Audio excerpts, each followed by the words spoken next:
In the shadows of Dublin streets, a woman in a white medical coat moved quietly between patients.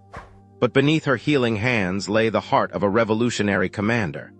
This is the story of Dr. Kathleen Lynn. Born to a Protestant family in County Mayo, Lynn chose a path that would challenge every convention of her time. In an era when women were barely allowed in medical schools, she emerged as one of Ireland's most brilliant physicians. But medicine wasn't her only calling. Destiny had more dangerous plans for this remarkable woman. As the winds of rebellion swept through Ireland, Lynn's clinic became more than a place of healing. Behind closed doors, she trained women in military first aid, transforming healers into combat-ready medics.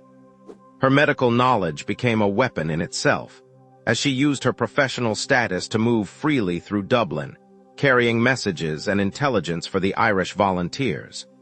When the Easter Rising erupted in 1916, Lynn stepped into a role that would cement her place in history. As Chief Medical Officer of the Irish Citizen Army, she wasn't just treating wounds, she was commanding troops.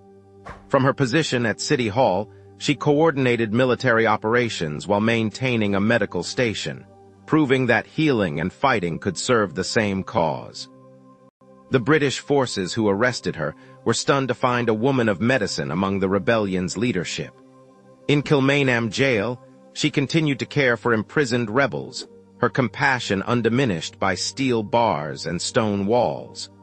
But it was after the Rising that Lynn launched her most enduring revolution. In the midst of poverty and disease, she established St. Ultan's Hospital for Infants. This wasn't just a medical facility, it was a statement of defiance.